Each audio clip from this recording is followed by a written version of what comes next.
नमस्कार दोस्तों, स्वागत है आपका टीवी 24 नेटवर्क में और मैं हूं अजय सिन्हा। अमेरिका के 47वें राष्ट्रपति के रूप में डोनाल्ड ट्रंप ने जहां शपथ ली, उसके बाद सीधे तौर पर भारत के लिए एक बुरी खबर सामने आई है। यानी कि डोनाल्ड ट्रंप ने कथित तौर पर भारत को धमकी दी है। दरअसल डोनाल्ड ट्रंप ने सत्ता संभालते ही बड़े बड़े फैसलों पर हस्ताक्षर किए, यानी कि 78 फैसले पलटते हुए आदेश जारी किए, कार्यकारी आदेश जारी किए, जिसमें बड़े बड़े फैसले हैं। वहीं डोनाल्ड ट्रंप ने सीधे तौर पर ब्रिक्स देशों को एक धमकी दी है और कहा है कि ब्रिक्स देश अगर उसकी बात नहीं मानेंगे, अमेरिका की बात नहीं मानेंगे, तो 100% टैरिफ लगा दिया जाएगा। यानी कि जहां एक तरफ भारत अमेरिका को अपना दोस्त बता रहा है, यानी कि प्रधानमंत्री नरेंद्र मोदी शुभकामनाएं देते हैं, डोनाल्ड ट्रंप को अपना दोस्त बताते हैं, वहीं सत्ता संभालने के बाद डोनाल्ड ट्रंप जिस तरह से एक कथित धमकी देते हैं, वो भारत के लिहाज से अच्छी नहीं मानी जाएगी। देखिए, अमेरिका के बारे में एक चीज बहुत फेमस है कि अमेरिका कभी किसी का दोस्त नहीं बनता है, यानी कि वो अपने फायदे की चीजें देखता है। और अमेरिकी करेंसी डॉलर वो विश्व में सबसे ज्यादा मजबूत है, यानी जितने भी उतार चढ़ाव आए उसके बाद भी डॉलर की मजबूती अपनी जगह पे बनी रही। और यही वजह है कि अगर पूरे विश्व में व्यापार होता है तो सबसे ज्यादा डॉलर में ही होता है, क्योंकि डॉलर और यूरो ये दो करेंसियां ऐसी हैं जो सबसे ज्यादा मान्य मानी जाती हैं पूरे विश्व में। लेकिन ब्रिक्स देश, जिसमें कई देश शामिल है, अभी मैं बताऊंगा कौन कौन देश उसमें शामिल है, जिसमें भारत भी शामिल है, अब सारे देश अपनी अपनी करेंसियों को मजबूत करने की कोशिश कर रहे हैं। और यह बात सीधे तौर पर अमेरिका को, या यूं कहें कि डोनाल्ड ट्रंप को खल रही है। अब डोनाल्ड ट्रंप ने सीधे तौर पर कहा है कि ज्यादा स्मार्ट बनने की कोशिश करेंगे तो उनके लिए, ब्रिक्स देशों के लिए अच्छा नहीं होगा, और ब्रिक्स देशों में भारत भी शामिल है। कुछ खबरों पर नजर डालते हैं। इंडिया टीवी खबर है, लिखा है डोनाल्ड ट्रंप ने सत्ता संभालते ही ब्रिक्स देशों को दे डाली चेतावनी, जानिए क्या कहा। अंदर लिखा है, अमेरिका के राष्ट्रपति डोनाल्ड ट्रंप ने सत्ता संभालते ही ब्रिक्स देशों के समूह को चेतावनी दे डाली है। ट्रंप ने कहा कि अमेरिका के हितों के विपरीत चीजें की जाएंगी तो परिणाम भुगतने होंगे। वहीं दूसरी खबर है न्यूज़ 18 की, लिखा है शपथ लेते ही डोनाल्ड ट्रंप ने कहा कुछ ऐसा, 11 देशों मची खलबली, भारत चीन सब लपेटे में।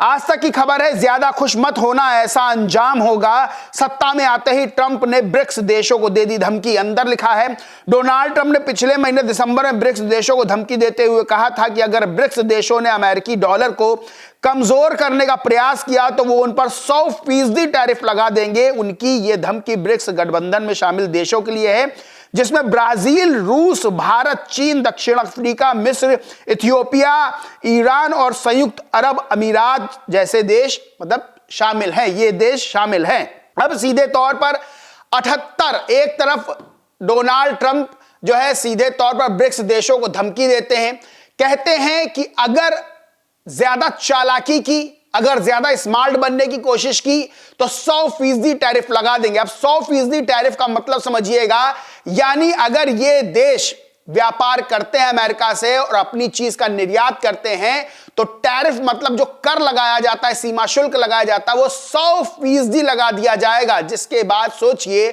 कि कितना नुकसान होगा। टैरिफ इसलिए भी लगाया जाता है, जब कोई देश अपने यहां ज्यादा से ज्यादा टैरिफ लगाता है तो इसका मतलब वो अपने देश की चीजों को, उद्योग का विकास करना चाहता है, और दूसरे देशों पे टैरिफ लगाकर जो दूसरे देशों का सामान होता है उसको इतना टैरिफ लगाकर महंगा कर देता है, यानी कि जो देश निर्यात कर रहे हैं उनको फायदा नहीं होता है। फिर मोटा मोटा आप ऐसे समझ लीजिए। अब सबसे बड़ी चीज यह है कि 78 कार्यकारी आदेशों पे हस्ताक्षर किए हैं, यानी कि पूर्ववर्ती सरकार के जो फैसले थे उनको बदल दिया है। कौन कौन से बड़े फैसले हैं वो भी मैं आपको बता देता हूं। 6 जनवरी 2021 को कैपिटल हिल पर हुए हमले के दोषी 1500 लोगों को माफी दे दी गई है। ड्रग कार्टेल को आतंकी संगठन घोषित किया जाएगा। अमेरिका की दक्षिणी सीमा से अवैध तरीके से देश में दाखिल हो रहे लोगों से अमेरिकी लोगों को बचाया जाएगा। मैक्सिको और कनाडा पर 25% टैरिफ लगाया जाएगा। यह 1 फरवरी से लागू हो सकता है। यानी सोचिए, कनाडा मैक्सिको पर 25% और ब्रिक्स देशों पर 100% टैरिफ लगाने की बात हो रही है। आप समझ सकते हैं गंभीरता इस बात की। अब पेरिस क्लाइमेट एग्रीमेंट से बाहर होगा अमेरिका, संघीय सरकार में मेरिट के आधार पर नियुक्तियां होंगी, सरकारी सेंसरशिप को समाप्त किया जाएगा और अमेरिका में स्वतंत्र भाषण को फिर से बहाल करेंगे। अमेरिका में थर्ड जेंडर अमान्य घोषित, यानी कि एलजीबीटीक्यू वगैरह अमान्य घोषित कर दिया गया है। यूएस मैक्सिको सीमा पर राष्ट्रीय आपातकाल घोषित। यूएस मैक्सिको सीमा ऐसी है जहां से बहुत बड़ी संख्या में अमेरिका में घुसपैठ की जाती है, यानी कि अवैध रूप से अमेरिका में घुसते हैं कुछ लोग, फिर तमाम तरह के अपराध भी सामने आते हैं और तमाम ये जो चीज है ये बहुत टेंशन वाली चीज है अमेरिका और मैक्सिको के अंदर। अब ट्रंप प्रशासन ने सीधे तौर पर वहां पर आपातकाल घोषित कर दिया है, यानी कि अब बहुत सख्ती होने वाली है, अमेरिका की सीमा में कोई भी अवैध रूप से नहीं घुस पाएगा।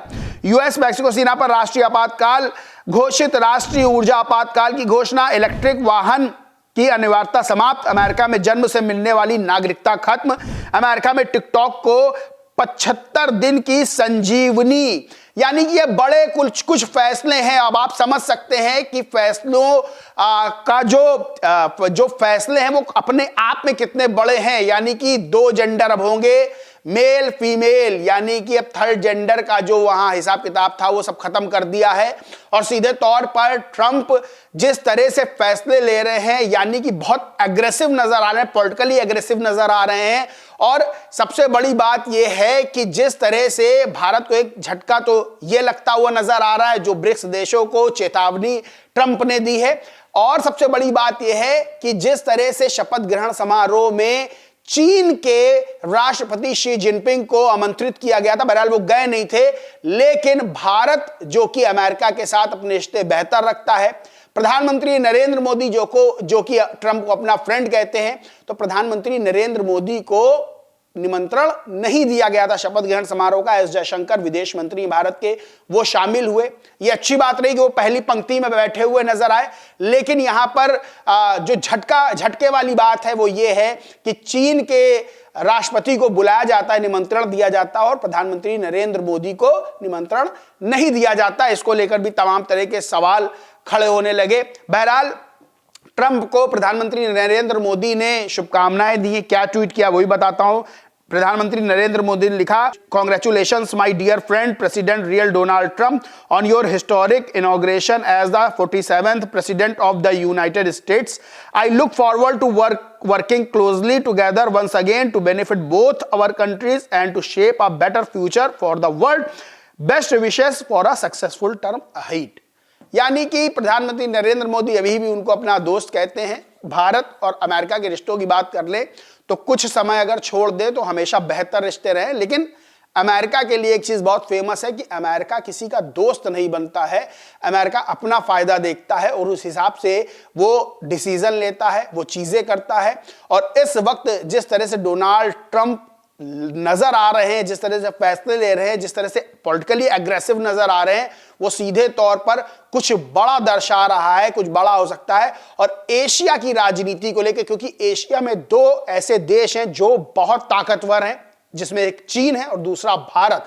ये 2 देश सबसे बड़ी जनसंख्या वाले देश हैं और बहुत पावरफुल हैं, और दोनों ही देश पूरे विश्व की राजनीति पर अपना असर डालते हैं। और एशिया में यही 2 देश ऐसे हैं जो कि एशिया में शांति को पूरी तरह से बहाल कर सकते हैं। एशिया को अगर राजनीतिक स्थायित्व की बात करें तो ये 2 देश बहुत महत्वपूर्ण भूमिका निभाते हैं। और अमेरिका जब प्राथमिकता दे रहा है चीन के राष्ट्रपति को निमंत्रण देकर और भारत के प्रधानमंत्री को नहीं बुला रहा है, तो फिर तमाम तरह के सवाल खड़े होने लगते हैं। बहरहाल देखना यह होगा कि जो अमेरिका के नए राष्ट्रपति बने हैं डोनाल्ड ट्रंप, वो आगे क्या फैसले लेते हैं और उन फैसलों से भारत को कितना फायदा होता है, और क्या भारत को डोनाल्ड ट्रंप के फैसलों से झटके लग सकते हैं, ये भी देखने वाली बात होगी। बहरहाल डोनाल्ड ट्रंप ने 47वें राष्ट्रपति के रूप में शपथ ले ली है और धड़ाधड़ फैसलों पर जो है फैसले ले रहे हैं, धड़ाधड़ आदेश जारी कर रहे हैं। और 78 आदेश जो जारी किए हैं वो भी बेहद चौंकाने वाले हैं। और जिस तरह से ब्रिक्स देशों को सीधी चेतावनी दी है, जिसमें भारत भी शामिल है, वो भी बेहद चौंकाने वाला है। बहरहाल दोस्तों, इस पूरे मामले पर आप क्या सोचते हैं, क्या मानते हैं, कमेंट करके जरूर बताएं। वीडियो अच्छा लगा हो तो लाइक करें, शेयर करें और चैनल को सब्सक्राइब नहीं किया तो सब्सक्राइब करके बेल आइकन जरूर दबा लें। धन्यवाद।